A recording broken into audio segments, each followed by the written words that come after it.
Hi, welcome everybody. This is Sarah of Spa and Wellness MexiCaribe, and we're here today with a webinar titled Preparing for the Surge, the Inevitable Rise of Spas and Wellness Communities with Ingo Schroeder for UCI Spa Management course, the UCI Division of Continuing Education. We also have Kezia here to tell us a little bit more about the UCI Spa Management Program.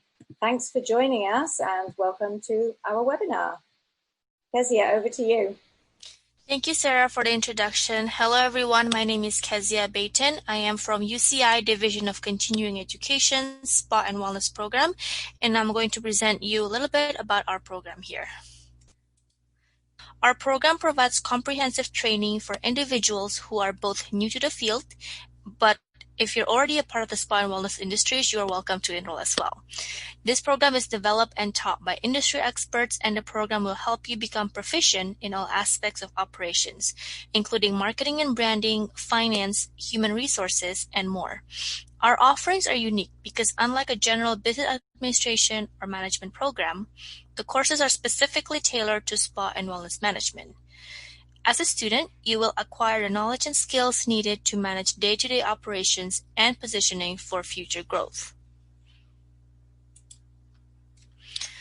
Our program is designed for a number of audiences as shown on this slide. It can include spa and wellness employees, directors, and owners.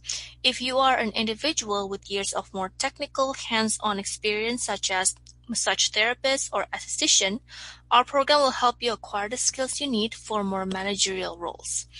The program is also beneficial to those who are brand new to the industry due to a career change. A major benefit of the online format is that you'll be able to network and interact with individuals from all over the country and world who share a common passion for the spa and wellness industry.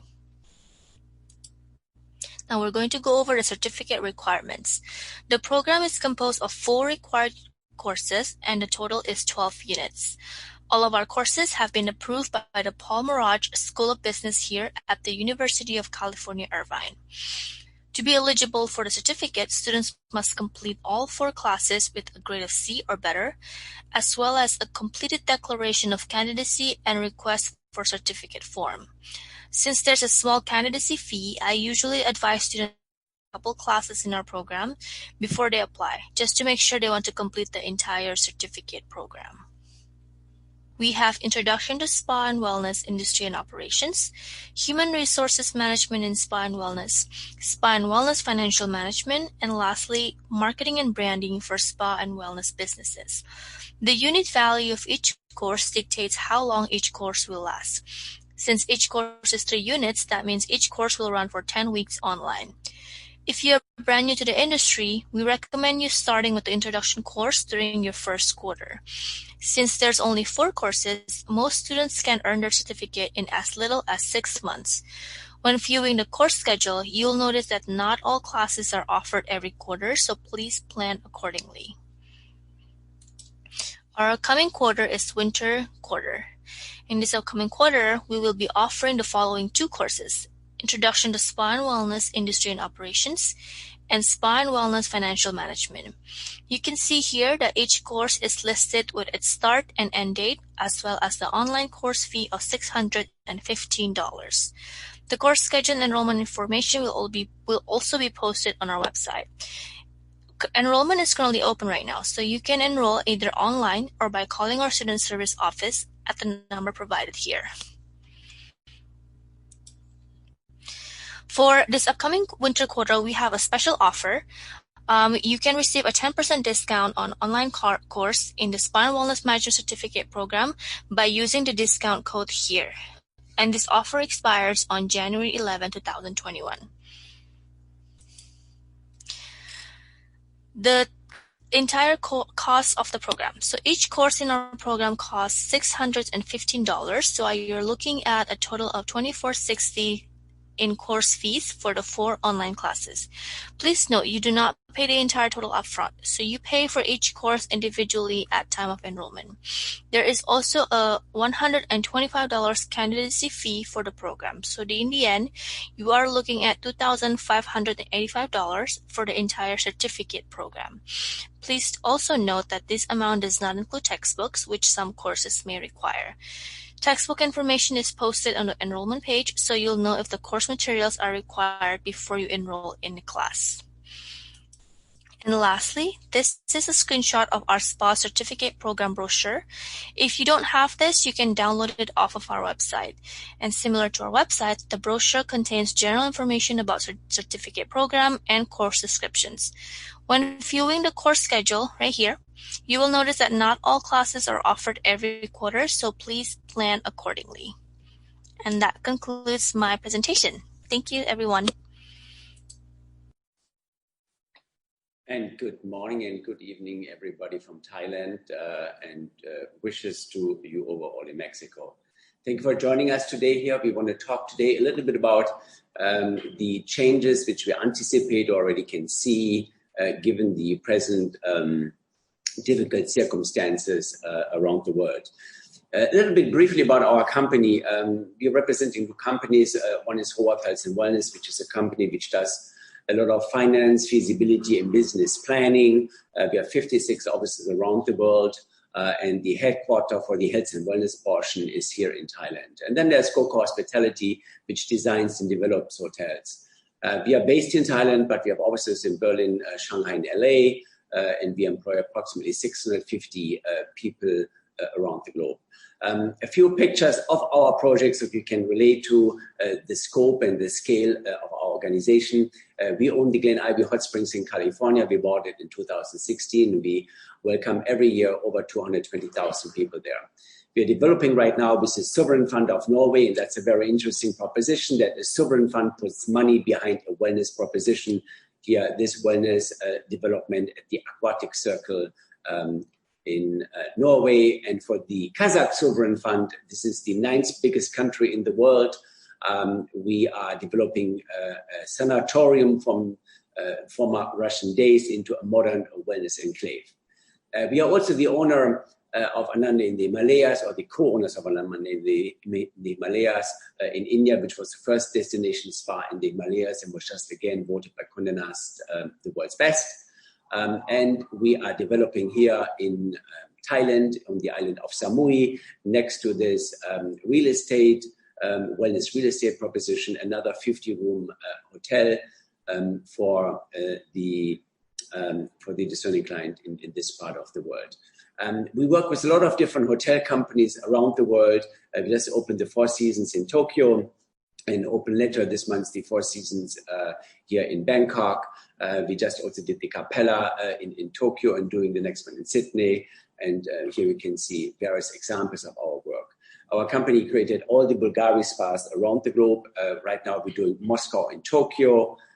Here some visuals from the Four Seasons projects.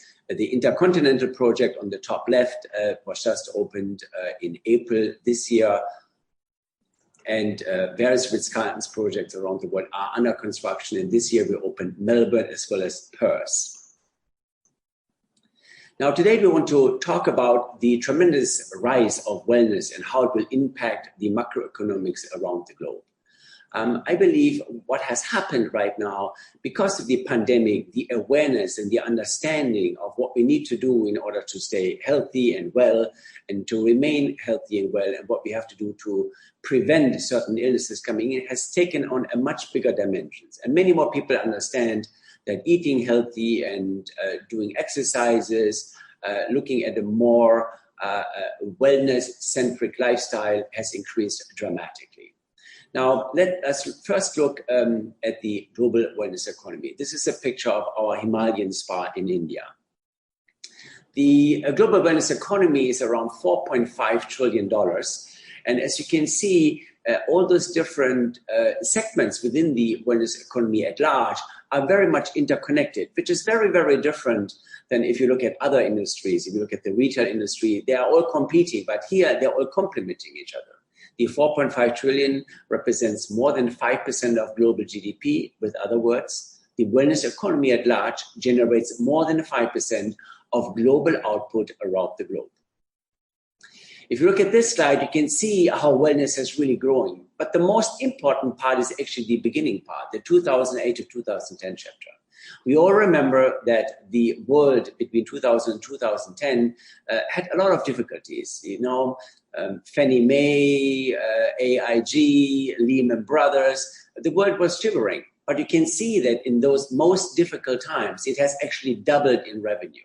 And we are right now again in a pandemic, and everybody is very much convinced that this will continue to grow.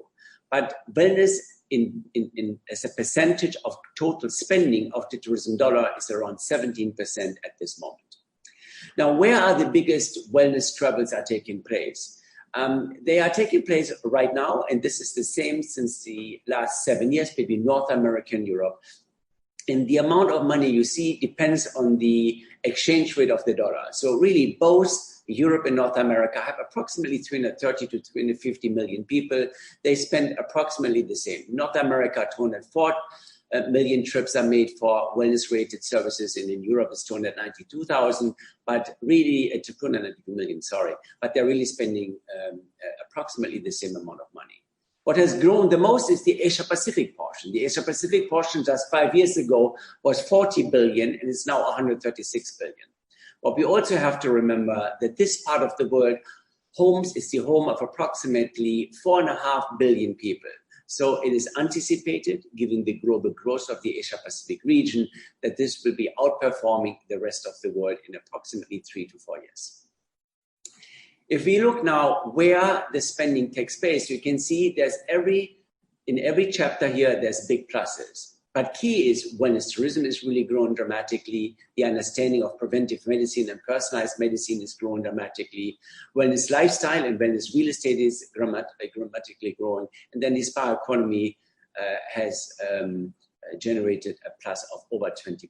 So it's a very good business to be in. You are in the education. You want to learn more because you want to be part of this very much growing industry. Now, in principle, you can divide the travelers between secondary and primary travelers. Let's talk briefly about the primary travelers. The primary travelers are 11% of the global market share. And these are people who go for dedicated 1 week, 2 week, 3 week wellness retreats in Rancho La Puerta, in Golden Door, in Miraval, in Canyon Range, in your part of the world. And they really do as primary goal look after their health. The secondary traveler is the market which prepares people for the primary traveler. These are people who stay in hotels like Six Senses, Banyan Tree, and Even, who go there for a vacation, but for whom wellness is a very important part of this. So you can see there's two different market segments. The primary travelers, wellness traveler is growing very fast. And we believe this will be soon reaching approximately 15 to 18% by the year 2025. Now, the needs and demands all over the world are very, very different. If you look at North America, they are much more analytical, much more fitness, and much more nature-based. And if you look at China, on the opposite end, they are very much water, bathing, TCM, and authentic medicine Chinese medicine-centric services which are demanded. So whenever you create a new spa project, it is important that you look at where does the customer come from, what do the customer wishes to partake in, and what are their origin in terms of where do they find their roots in wellness. And you find there's a lot of small nuances there. Now, let's look a little bit about the wellness real estate, because at the end of the day, no spa project can be successful without making financial sense. Here we can see a picture of the new Lanzerhof Hotel.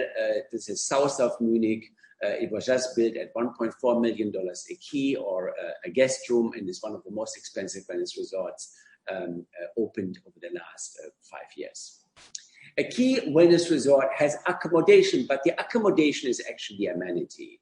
The real important parts and the reason why people go there is because of the healthy food and beverage, the wellness center in all its exploratory service standards, the activities and the education. It is very important for people who go to wellness retreat that they learn more about themselves and what to do and what kind of regimes to add in order to remain healthy. The family wellness component is vastly growing, not so much in North America, but more in the Middle East and in actually the Far East, where it is normal that parents take their kids on their vacation and they don't want to be separate from them. And I can tell you that there is some very big projects under construction which really have dedicated, 3-4 dedicated wellness centers within a larger wellness resort. Organic farming is huge and it has grown as fast as the technology chapter. And then the meetings, socialization, education, arts and culture are programs which round it off. So the amenity in a wellness resort is the accommodation. The prime menu, the prime reason for coming is the wellness, education, and feeling well and prevention services. Now, if you look at those websites here, we can see, and these are all very well-reputed companies, Four Seasons, Hilton, Marriott, Hyatt. And you can see when you open their website, they're going to ask you, when do you come and when do you go? So they're interested in selling you a room. But if you go to a wellness resort, they're going to ask you, what do you want to learn? What is your program? What do you want to achieve? You want to lose weight, you want to detox, you want to create longevity, you want to get fitter. So one is a pure sale of a guest room. The other one in wellness resorts, it's the preventive program. It's the different service levels. It's the goal you want to achieve for this 1, 2, or 3 week vacation you're taking. So it's a very different motivation, and therefore the companies are very different. If you look at it at large here, a wellness resort, as earlier shared, is Miraval, Canyon Range, Golden Door, or Rancho La Puerta in Mexico, and a wellness themed hotel. This means there is soft wellness. This is Six Senses, Even Hotels, and Banyan Trees. Now, if you look at wellness real estate and the growth of wellness community is rampant and will grow dramatically. In a wellness community, the wellness real estate is kind of the clubhouse. It's the center. This is where you gravitate to. That's the reason why you buy into this. So that you have at your fingertips your yoga class, your Ayurvedic services, your Chinese doctor, your fitness trainer, your organic food stall, as well as your healthy food restaurant. So the real estate is activated by the element of real estate. And you can see how much has been grown there. And this is anticipated to grow dramatically in the next years to come. Now, where is real estate growing? It is growing dramatically in the United States and in the Asia Pacific region. You can see there's 293 projects right now active in Asia Pacific, in 372 active destination wellness communities under construction in North America. So the growth is really in the Far East and in North America. Now, how is wellness real estate lifestyle defined? It is a home which is built on purpose in order for you to have holistic exercise and holistic health services at your fingertips. And a wellness community is a community of like-minded people who are all there in order to have as primary goal to remain healthy, remain wealthy, because you can only be wealthy if you are healthy, and to have a common goal of practicing and exercising in a wellness-related philosophy. Now, what are the pros and the cons there? For the buyers, it's the asset appreciation. This means the assets with wellness associated and sincere and authentic wellness associated have a substantial uptick on the market. This means you get a premium for this. For a developer, he sells it for more, and for the operator, he can charge higher prices. So wellness has a lot of positive impacts from an economic level, but of course also for the individual who lives in this wellness community. Now, what is happening post-COVID? Now, we know the first vaccinations are coming out, and we all know that there's more vaccinations coming out. So we can see that somehow we are perhaps at the 50% mark, and we can see forward to, again, a more positive future, given that certain wellness regimes and certain vaccinations are becoming available around the world. As earlier shared, the psychology for clients who are now coming is very different.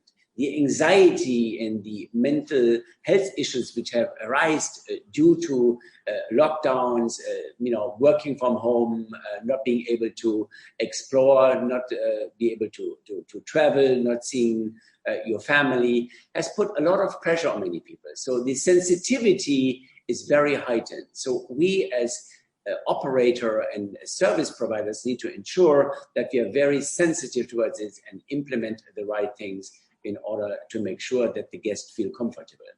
Therefore, there is a very different new normal hygiene forms. Our company recently created for a wide variety of Marriott hotels and intercontinental hotels here in the Far East and in the Middle East, new hygiene and cleanliness standards. You will see a tremendous growth of touchless spa experiences, and many more technologies will come into this.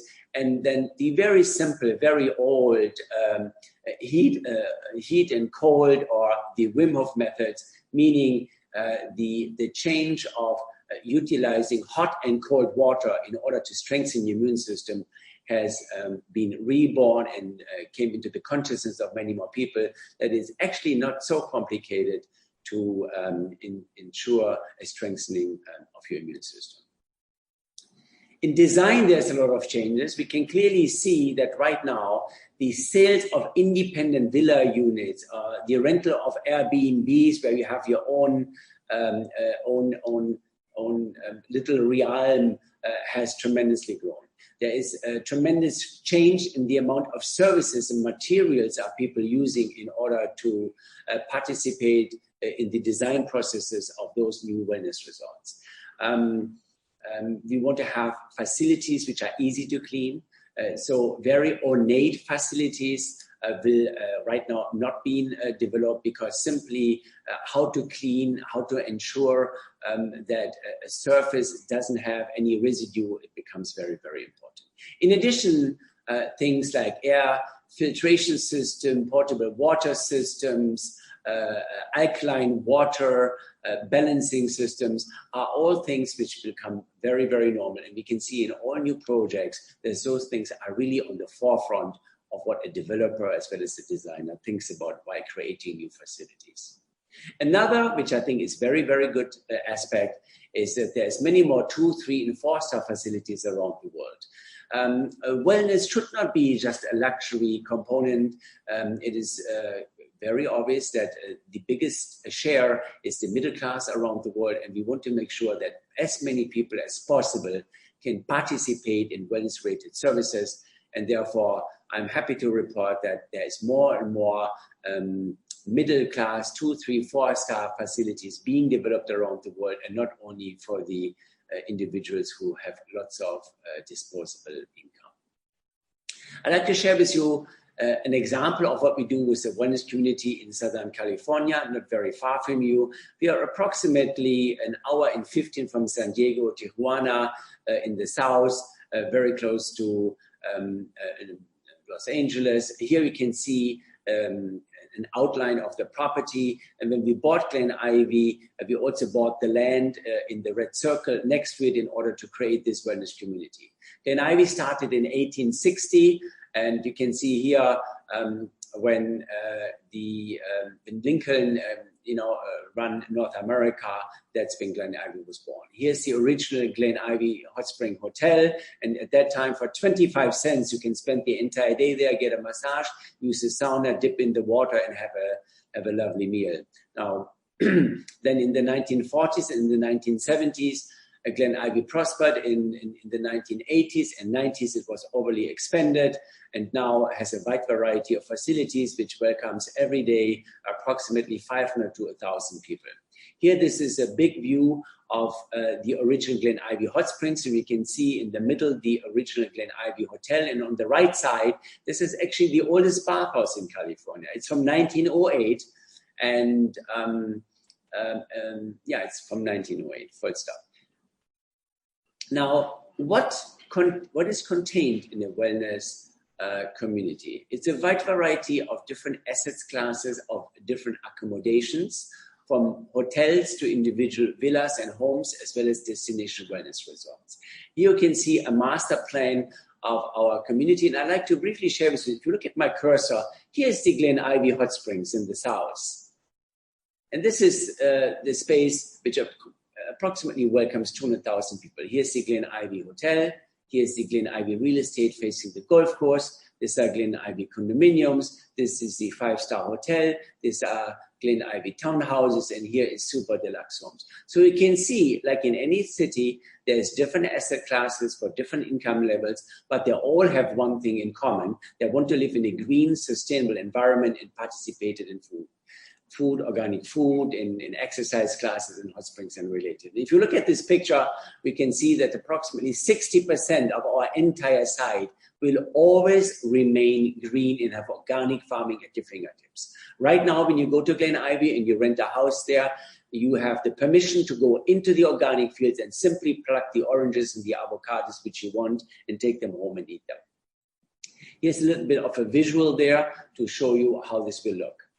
A destination, a wellness destination, is something where we are all concentrating to ensure that we have at our immediate availability different service standards, but it's also meant to create community. We all want to communicate, and very often in many cities, we don't really have communication and we really don't know anymore who our neighbors are. Wellness communities are created in the way how they're designed. For example, they all have a front porch, because on the front porch, you sit in the morning, have your coffee, read your newspaper, and meet your neighbors.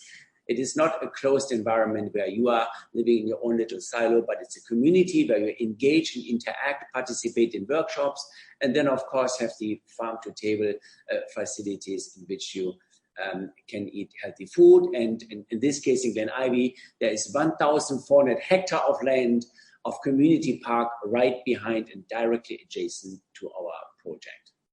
We're going to expand Glen Ivy in order to develop more dedicated facilities, in order to ensure that we are ready for the surge of wellness communities, and therefore there will be a wide variety of additional facilities being added in order to create this live, living wellness village community.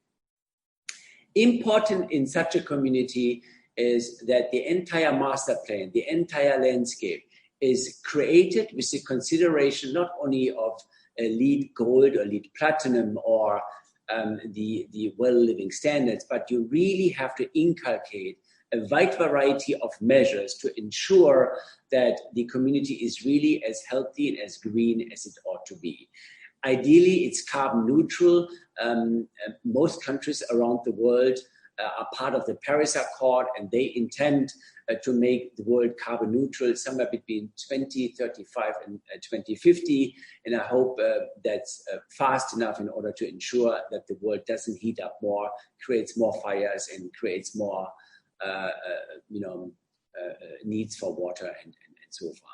In building design, it is very important what kind of materials you use, and that you don't erase always the historic old. And on the far right, you can see the entrance of the original Glen Ivy. This is the door from 1860, and we will not remove it. We're always going to have people walking through those doors.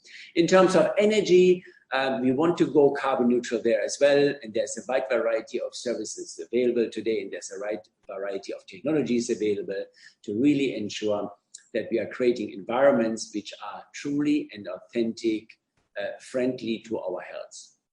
Now, what are the benefits of living well?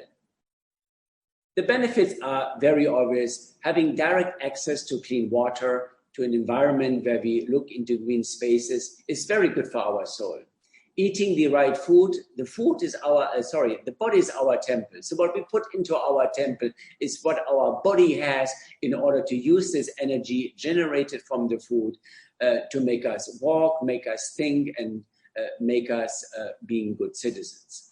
In a green environment, in an environment where sports and meditation, bathing, good food and good conversation is there, mental anxieties and mental stress is also substantially reduced. And therefore, being in an environment where the spirituality, I don't talk about religion, I talk about spirituality, being aligned with the larger world is center stage, is very, very important. We are all people who are not meant to sit 15 hours a day in front of our computer or on on tables. Therefore, it is very, very important that those wellness communities have a wide variety of fitness routines available and facilities available, because our body is meant to hunt. Our body is meant to walk around. So we need to take this very serious and make sure that real wellness can only be established when the body has the amount of exercise and the amount of walking and facilitating physical exercises as needed. Now, I like to share you in closing another project which is very, very different. And nobody expects a project like this to exist in the Middle East. This is a case study from Amara. Amara is a $16 billion dedicated wellness community of 63 square kilometers.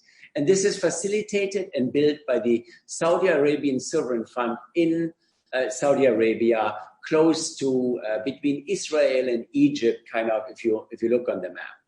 So while we are not familiar with South America, with Saudi Arabia, I can share with you that the country, I'm sitting on the board of this organization, that the country is very sincere and has really assembled some of the most senior hoteliers around the world to help them creating this. For example, on this board are the Ritz-Carlton founder, the Amman Resort founder, Barry Sternlicht from Starwood Capital is there, Arne Sørensen from Marriott is there, and many other very senior hoteliers are part of this very huge giga project being created right now on the Red Sea. The Red Sea project will have literally a carbon neutral environment. They are creating presently, and is under construction, the biggest solar energy farm, so that all 63 square kilometer, so this is approximately the distance from Glen Ivy to Los Angeles, or if you drive on a highway in California, it's approximately 1.5 to 1 hour 45 minutes drive. You have a dedicated facility which is totally carbon neutral, where the entire food is being created on site, and where you have 3 dedicated wellness resorts, a wellness research institute, a wellness trail. You will have disaster-proof architecture in order to ensure that no natural disaster can interrupt this. You will have driverless cars there. You have lots of touchless interfaces there. And you have everywhere air-conditioned systems which are fed by solar energy, but in addition to that, actually have purified air inside, and all the water is alkaline-based water. Here you can see an example of the Amara Marine Life Institute. Even the Marine Life Institute is designed in biophilic design, meaning taking Mother Nature inside, and you can see this looks like the corals underwater. So the entire project, designed by a Pritzker Prize-winning architect, Jean Nouvel, is created in a look and feel commensurate with what it is, which means understanding and being closer and getting more about the marine life on the ground. The takeaway from AMLA is, it is not like what I've earlier propagated, that there is more and more affordable and accessible wellness communities being constructed. This is certainly the fact. AMLA is not for this community. It is a high-end luxury environment. But what is the significant and the important part here is that a state put $16 billion of its own money into the ground to create an environment which is totally pure, which is carbon neutral, where it employs approximately 15,000 people, where every food is organically harvested, where the entire nature is still there, and where sports and fitness, mental balancing, prevention is all the centerpiece of the entire community. And this is fully state funded. Now, 16 billion, to just put this into a perspective, the biggest private project in North America ever financed was City Center in Las Vegas. City Centers is approximately 5,000 guest rooms right in the city of Las Vegas on 5 different towers. This was $4.5 billion. So you can imagine what 16 billion really can do. And I have to applaud a government which is often criticized, and rightfully criticized, what it does for the health and the well-being of its citizens. Now, in conclusion of this presentation, what are the key takeaways? Wellness and real estate are merging faster and will grow even faster and merging into one. People want to live in healthy environments and have access to all kinds of sport and recreational facility. There's clearly a new consciousness around the personal wellness, the immunity, and the fitness, which we all have to participate in, which we all have to contribute to, which we all have to take in, which we all have to make part of our lives in order to fight pandemics and being strong against the illnesses around the world. There's more and more spending being done in the global wellness industry. It is right now 5% of global GDP. And when I did my first wellness resort, which was Ananda in the Himalayas in 1998, it was a total of 5 billion. Now it's 4.5 trillion. So it has grown dramatically in the last 20 plus years, and it will continue to rise. Wellness will move from luxury, like Amara, to be more and more accessible and moderate. And you considering an education, you being in the middle of educating yourself in this field, do very well for yourself, because quite frankly, the wellness business, the wellness industry has emerged dramatically strong and will prosper and do well for many years to come. Thank you very much. Happy to answer any questions you have and to help you getting where you would like to go. Thank you so much. Thank you, Ingo. That was a really interesting presentation, and great to see that the future is indeed bright for the wellness industry. It's been a very challenging year, of course. Do you have any insights that you would like to share into the future for our region specifically of Mexico, the Caribbean, and Latin America? Well, I know that a trend is always going global. Wellness spending is not something which is right now only happening in Saudi Arabia, North America, in Asia, or in Europe. It will go everywhere. We have our first discussion for wellness communities, for example, in Guatemala. We have another discussion which we are participating in Costa Rica as well as in Brazil. So I have now already, in this very short span of 9 months where the pandemic has all forced us not to travel so much, gotten inquiries of developers who will want to develop entire wellness communities. Therefore, Latin America will grow and prosper in wellness communities as much as any other part of the world. Fantastic. Yes, I definitely see the opportunity there for wellness communities, which is fantastic for our region of the world, especially because of our proximity in Mexico, Latin America, Caribbean, to North America, where people will mainly travel from to our regions. Do you have any advice for specifically the part of the industry that is, in fact, the resorts and spas in the region that are not branded as wellness communities at all, that are potentially struggling at the moment because of the situation, and any advice on what direction they should take? Well, I mean, people will always buy what is true, what is sincere, and what is authentic.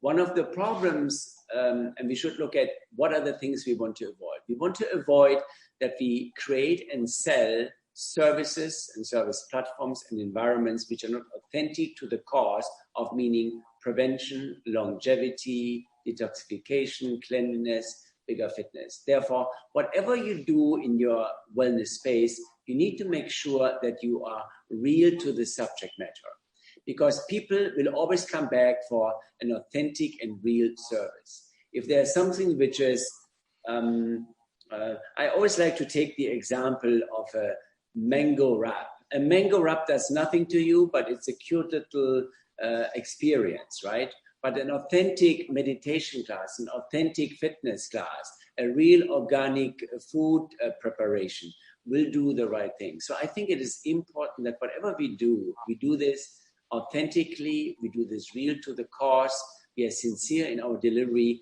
and I believe that was what everybody will buy. Fantastic. I liked the point that you made about that wellness is now going to be more democratized and available at not just the luxury end of the market, but also at 2, 3, 4-star properties. Do you have any advice for any properties at that level, at that price point, of how they can just start making changes in the direction of offering more wellness to their potential clients? Sarah is the same. I mean, I don't like necessarily to always go to 5-star hotels, quite frankly. I feel sometimes they're intimidating, sometimes they're too fancy for me. And I just want to simply chill, work out, take a yoga class. And therefore, it's the same advice that I've earlier given. Do it right, be sincere. It is not the amount of gold you have on your ceiling or the marble you have on your floor. People buy services. And if you really look at the leading wellness resort, if you look at Rancho La Puerto, if you look at Canyon Range, if you look at Maraba, they're not 5-star luxury projects. They are from a pure room product and from a pure interior and building product, actually 4-star properties. Therefore, it is an oxymoron to believe that only luxury really sells. That is not true. The vast majority of the population cannot afford luxury and should not be able to afford luxury. It should be available for everybody. And therefore, I think it is very, very important that we are creating environment at a cost model which is available and accessible for everybody. It starts with the land you buy. It starts with the product you build on the land. And it's really not to have the latest gadgets. It's what you deliver is authentic and real and helps the person to feel better, healthier, and be strong. That is really what it's all about. It's simple. Definitely, the simple pleasures of life. I really enjoyed your point about Glen Ivy Hot Springs, and that the guests or residents that stay there can actually walk into the orchard and pick an orange or an avocado straight from the tree, from the plant. That would be my absolute dream. I would absolutely stay somewhere where I can pick an avocado and eat it directly. I mean, right now we have literally in our leasing contracts, there's written down, if Sarah leases a house there, she can go into the fields and pick the apples and the oranges and the avocados and take them home. We write this in our contracts, and many times when then people lease a home, they say, "Are you for real?" Yes, we are. What we don't want is that you come with your truck and you start harvesting and sell it in front of the resort. But till now, we never had that issue. We are sincere to our clients. We bought the land with those beautiful organic trees and plants there, and we want that everybody can participate in them. For example, in Glen Ivy, when there is a big line in the summertime to come in, we have freshly squeezed oranges, which we give to everybody who has to wait in line. So we give them from our own organic farms a bit of orange juice, a bit of orange slices, in order to make sure they don't like to wait. They get some little snack, a little drink in order to feel good. I mean, you can do those little small gestures, which really then make people happy and are really simple to organize. Perfect. Yeah, it reminds me of the experience as a child when we all used to go strawberry picking, and our mission as children was to eat as many strawberries as we could while we were picking the ones that we would buy. And exactly. The farm knew that, of course. Every family going with children, they know, but that's part of the experience that you go for. We actually invited school classes to pick and learn what it means to, have organic farms and pick organic products. And we encourage the kids to just dive in and eat it and be themselves. And kids love to play with food. Kids like to be exposed to it. And kids need to learn, that tomatoes don't grow under the ground and things like this. Because today, many people just go buying food in a store and they don't understand anymore how they're really grown. So I think that's a very good exercise. That's correct. Yes, we have a question that's come in from Facebook just this second. And this is from someone who is a creator of successful massages in the Caribbean. And what can they do to be more noticed for their work and for their profession? Well, market your specialities, market what makes you good and different. communicate this to a wider audience, but also don't look, across countries. Look really in your immediate neighborhood. There will be many people who will demand and require your kind of services. So make sure that you reach them. There's various forms of reaching people. There is the entire social media channels. Then there is the engagement in social communities. There is the engagement of education. Go to your schools, go to your neighborhoods, talk about it, give lectures, and share with them what you know so that they can see and understand of what you can provide. And then you will see how this will mushroom. You don't need large marketing organizations to market your respective services. Really, sometimes looking very close to where we are and where we live can do the trick in order to ensure that your services are appreciated and recognized and bought. Excellent. Thank you so much for sharing your thoughts with us, Ingo. This was a really interesting presentation. And although we're getting towards the end of the evening here in Mexico and Latin America and Caribbean, I'm sure people will enjoy catching up on this over the coming days when they're able to view the video that will be here on Facebook. So we're going to sign off from Facebook Live in just a moment. Thanks everybody for watching and for joining. Thank you, Ingo. Thank you, Kezia. If you have any last remarks to add at all, Kezia? No, I'm just, again, thank you so much for letting me be a part of this. I hope people enjoyed the presentation about the UCI DCE Spa and Wellness Management Program, and I hope you all thinking of enrolling in our courses. Thank you. It's definitely a prosperous industry to enter right now, with wellness being at the forefront of everyone's mind. Thank you so much, Ingo.